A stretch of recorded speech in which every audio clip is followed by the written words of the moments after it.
శ్రీ మహాగణాధిపతయే నమః. శ్రీమాత్రే నమః. మాచిరాజు భక్తి ప్రేక్షకులందరికీ నమస్కారం.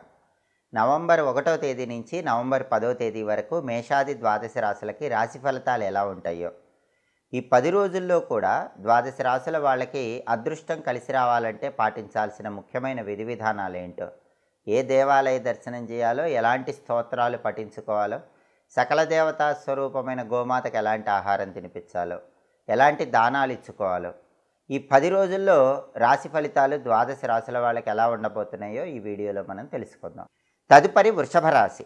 వృషభ రాశి వాళ్ళకి ఈ 10 రోజుల్లో ఫలితాలు మనం పరిశీలించినట్లయితే, సూర్యుడు 6వ స్థానంలో సంచారం చేస్తూ అనుకూల ఫలితాలు ఇస్తున్నాడు. 6వ ఇంట్లో రవి అనుకూల ఫలితాలు ఇస్తాడు కాబట్టి అనారోగ్య సమస్యలు తొలగిపోతాయి. ఇంతకుముందు ఉన్న అనారోగ్య సమస్యల నుంచి వృషభ రాశి వాళ్ళు చాలా సులభంగా బయటపడతారు. దీర్ఘకాలిక అనారోగ్యాలు, కారణం తెలియని అనారోగ్యాలు, వీటన్నిటి నుంచి బయటపడటానికి ఈ 10 రోజుల్లో బలం చాలా ఎక్కువగా ఉంది. అలాగే ఆఫీసులో కూడా రహస్య శత్రువులు మీకు అనుకూలంగా మారిపోతారు, మిత్రులుగా మారిపోతారు. ఆఫీసులో ప్రమోషన్ల కోసం చేసే ప్రయత్నాలు చక్కగా అనుకూలిస్తాయి. అలాగే వృషభ రాశి వాళ్ళకి ప్రధానంగా ఆఫీసులో ఒక ఉన్నత స్థాయి హోదా, గౌరవము వచ్చే సూచనలు కూడా ఉన్నాయి. కాబట్టి ఉద్యోగం చేసుకునే వృషభ రాశి వాళ్ళకి చాలా అద్భుతంగా ఉంది. రాజకీయాల్లో కూడా మంచి అనుకూల ఫలితాలు వచ్చే సూచనలు ఉన్నాయి. అలాగే తండ్రి తరపు బంధువుల వల్ల కూడా మంచి ప్రయోజనాలు ఉంటాయి. తండ్రి వైపు నుంచి కూడా సపోర్ట్ అనేది చాలా ఎక్కువగా ఈ 10 రోజుల్లో వృషభ రాశి వాళ్ళకి కనిపిస్తుంది. రవి అద్భుతంగా ఉండటం వల్ల వృత్తిపరంగా అభివృద్ధి ఉంటుంది, ఉద్యోగాల్లో రాణింపు ఉంటుంది, తండ్రి సహకారం ఉంటుంది, ఆరోగ్య సమస్యల నుంచి బయటపడతారు. అలాగే బుధుడు 7వ స్థానంలో వ్యతిరేక ఫలితాలు ఇస్తున్నాడు. అంటే వృషభ రాశి వాళ్ళకి బుధుడి బలం లేదు కాబట్టి పార్ట్నర్షిప్ బిజినెస్లు చేస్తే ఈ 10 రోజుల్లో అందులో గొప్పగా లాభాలు ఉండవు. కొత్తగా పార్ట్నర్షిప్ బిజినెస్లు ప్రారంభిస్తే ఆ పార్ట్నర్షిప్ బిజినెస్ల పరంగా దెబ్బతినే అవకాశం కూడా ఎక్కువగా ఉంది. కాబట్టి వృషభ రాశి వాళ్ళకి పార్ట్నర్షిప్ బిజినెస్ స్టార్ట్ చేయడానికి ఇది మంచి సమయం కానే కాదు. అలాగే విద్యారంగంలో కూడా కంబైన్డ్ స్టడీస్ చేయకుండా వృషభ రాశి విద్యార్థులు ఇండిపెండెంట్గా చదువుకుంటేనే ఎక్కువ మార్కులు వస్తాయి, కంబైన్డ్ స్టడీ చేస్తే తక్కువ మార్కులు వస్తాయి. అలాగే వ్యాపారంలో కొన్ని ఒడిదుడుకులు ఉంటాయి. బుధుడి బలం లేదు కాబట్టి ఈ రకమైనటువంటి ఫలితాలు వృషభ రాశి వాళ్ళకి కనిపిస్తాయి. అలాగే కుజుడు 7వ ఇంట్లో వ్యతిరేకంగా ఉన్నాడు. సప్తమ కుజదోషం ఉంది. సప్తమ కుజదోషం ఉన్నప్పుడు ఏం జరుగుతుందంటే వృషభ రాశి వాళ్ళకి లైఫ్ పార్ట్నర్తో చిన్న విషయానికి గొడవలు వచ్చే అవకాశం ఉంటుంది. లేదా లైఫ్ పార్ట్నర్ ఒక చోట జాబ్ చేయటము, మీరు ఒక చోట జాబ్ చేయటం, ఇలా జాబ్ పరంగా ఇద్దరి మధ్య డిస్టెన్స్ ఎక్కువగా ఉండే అవకాశాలు ఉంటాయి. అలాగే కొత్తగా పెళ్లి చేసుకోవాలని చూసుకునే వృషభ రాశి వాళ్ళకు కూడా 7వ ఇంట్లో కుజుడి వల్ల సంబంధాలు చేతి వరకే వచ్చి అందులోనే జారిపోతూ ఉంటాయి, త్రుటిలో జారిపోతూ ఉంటాయి. కాబట్టి పెళ్లి ప్రయత్నాలు ఆలస్యమయ్యేటటువంటి అవకాశాలు కూడా వృషభ రాశి వాళ్ళకి ఈ 10 రోజుల్లో కనిపిస్తున్నాయి. సప్తమ కుజుడు ఏం చేస్తాడంటే పెళ్ళిళ్ళు నిశ్చయం కాకుండా చేస్తాడు. అలాగే సప్తమ కుజుడు కారణం లేకుండా భార్యాభర్తల మధ్య విభేదాభిప్రాయాలు ఇస్తాడు. అలాగే సప్తమ కుజుడు భర్త ఒక చోట, భార్య ఒక చోట ఉండేలాగా చేస్తాడు. వైఫ్ అండ్ హస్బెండ్ మధ్య దూరం పెంచేలాగా చేస్తాడు. అలాగే శుక్రుడు ఈ 10 రోజుల్లో 5, 6 స్థానాల్లో సంచారం చేస్తున్నాడు. మొదటి 2 రోజుల్లో కూడా 5వ సంచారం చాలా బాగున్నాడు. తర్వాత 8 రోజులు 6వ సంచారం బాలేడు. కాబట్టి మొదటి 2 రోజుల్లోనే శుక్రుడి బలం ఉంది. వృషభ రాశి వాళ్ళల్లో ఎవరికైనా వాళ్ళ పిల్లల్లో ఆడపిల్లలు ఉంటే వాళ్ళ వల్ల మంచి పేరు రావడానికి మొదటి 2 రోజుల్లో బలం ఎక్కువ ఉంది. ఆది సోమవారాల్లో వృషభ రాశి సంతానంలో ఆడపిల్లల వల్ల మంచి పేరు, గుర్తింపు పేరెంట్స్కి వచ్చే అవకాశం ఉంది. ఆ తర్వాత మాత్రం అనారోగ్య సమస్యలు కొద్దిగా వెంటాడుతూ ఉంటాయి. మంగళవారం నుంచి వృషభ రాశి వాళ్ళకి సినిమా, టీవీ రంగాల్లో, సంగీత, నాట్య రంగాల్లో గొప్పగా అవకాశాలు కనిపించవు. టెక్స్టైలు, లేడీస్ ఎంపోరియం, బొటిక్ లాంటి వ్యాపారాలు చేసే వాళ్ళకు కూడా పెద్దగా లాభాలు అనేవి మంగళవారం నుంచి కనిపించవు. ఆది సోమవారాలు మాత్రమే శుక్రుడు బాగున్నాడు, మంగళవారం నుంచి శుక్రుడు బాలేడు. కాబట్టి మంగళవారం నుంచి సినిమా, టీవీ రంగాలు, సంగీత, నాట్య రంగాల్లో కూడా అంత గొప్పగా ఉండదు.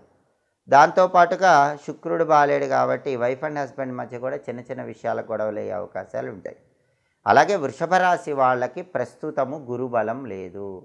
గురువు 3వ ఇంట్లో సంచారం చేస్తున్నాడు. గురుబలం తగ్గిపోయింది.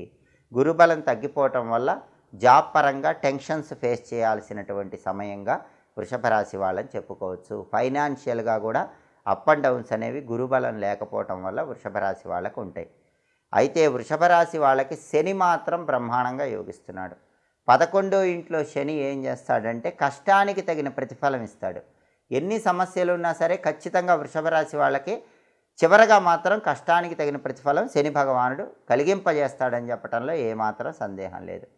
అలాగే వృషభ రాశి వాళ్ళకి రాహుబలం కూడా బాగుంది. దశమంలో రాహు యోగిస్తున్నాడు. 10వ ఇంట్లో రాహు ఏం చేస్తాడంటే వృషభ రాశి వాళ్ళకి విదేశాల్లో బ్రహ్మాండమైన సక్సెస్ ఇస్తాడు. కాబట్టి విదేశాల్లో ఉన్న వృషభ రాశి వాళ్ళకు మాత్రం కెరీర్ పరంగా తిరుగుండదు. స్వదేశంలో ఉన్న వాళ్ళకు మాత్రమే ఇబ్బంది ఉంటుంది. అయితే వృషభ రాశి వాళ్ళకి కేతు బలం కూడా లేదు. కేతువు 4వ ఇంట్లో వ్యతిరేక ఫలితాలు ఇస్తున్నాడు. అంటే ఏదైనా ప్రాపర్టీ కొందామనుకుంటే ఆలస్యం అవుతూ ఉంటుంది. ప్రాపర్టీ అమ్మాలనుకుంటే మంచి రేటు రాదు. కాబట్టి వృషభ రాశి వాళ్ళకి ఈ 10 రోజుల్లో గ్రహాలను మనం పరిశీలిస్తే రవి బలం బాగుంది, శని బలం బాగుంది, రాహు బలం బాగుంది. ఈ 3 గ్రహాలు మాత్రం యోగిస్తున్నాయి. బుధుడు, కుజుడు, శుక్రుడు, గురువు, కేతువు ఈ గ్రహాలేవి కూడా యోగించటం లేదు. అలాగే గురువు కూడా యోగించటం లేదు. అంటే బుధుడు, కుజుడు, శుక్రుడు, కేతువు, గురువు ఈ 5 గ్రహాలు కూడా ఎట్టి పరిస్థితుల్లో వృషభ రాశి వాళ్ళకి ఈ 10 రోజుల్లో యోగించటం లేదు. కాబట్టి ఈ గ్రహాలకు సంబంధించి ప్రత్యేకమైనటువంటి పరిహారాలు వృషభ రాశి వాళ్ళు చేసుకోవాలి. బుధుడు, కుజుడు, శుక్రుడు ఈ 3 గ్రహాల బలము పెరగాలంటే నానబెట్టిన పెసలు, నానబెట్టిన కందులు, నానబెట్టిన బొబ్బర్లు ఆవుకు తినిపించాలి. లేదా కేజింబావు చొప్పున ఈ పెసలు, కందులు, బొబ్బర్లు బ్రాహ్మణుడికి దానం ఇస్తే బుధుడు, కుజుడు, శుక్రుడు ఈ 3 గ్రహాల బలం పెరుగుతుంది. అలాగే బుధుడు, కుజుడు ఈ 2 గ్రహాలు ఒకేసారి మీకు యోగించాలంటే లక్ష్మీ నృసింహ కరావలంబ స్తోత్రం చాంటింగ్ వినండి. ఓం నమో నారసింహాయ రోజు 21 సార్లు చదువుకోండి. అలాగే శుక్రుడు యోగించాలంటే శ్రీమాత్రే నమః రోజు 21 సార్లు చదువుకోండి. రాజరాజేశ్వరి అష్టకం చాంటింగ్ వినండి. అప్పుడు శుక్రుడు యోగిస్తాడు. అలాగే వృషభ రాశికి గురుబలం లేదు కాబట్టి గురుబలం పెరగటానికి దత్తాత్రేయుడికి శనగలు దారంతో దండలాగా కట్టి ఆ శనగల దండ అలంకరించటం, దత్తాత్రేయుడిని స్మరించుకుంటూ దత్తాత్రేయ వజ్రకవచ స్తోత్రం వింటాం.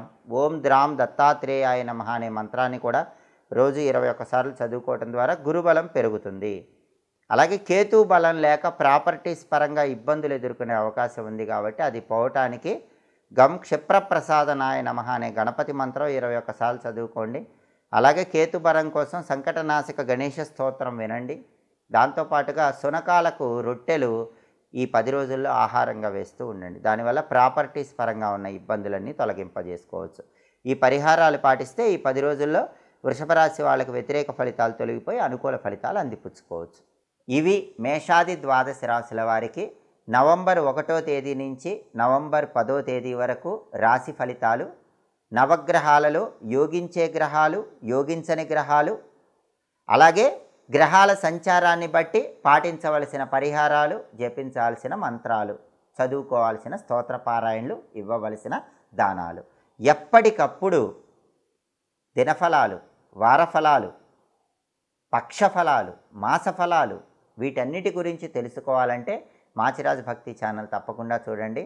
అలాగే జ్యోతిష శాస్త్రపరంగా ఎప్పటికప్పుడు గ్రహాల సంచారం మారినప్పుడు ఆ గ్రహాల సంచారంలో మార్పు వల్ల వచ్చే ఫలితాలు తెలుసుకోవాలన్నా, గ్రహాలు మారినప్పుడు పాటించాల్సిన పరిహారాల గురించి తెలుసుకోవాలన్నా మాచిరాజు భక్తి ఛానల్ తప్పకుండా చూడండి.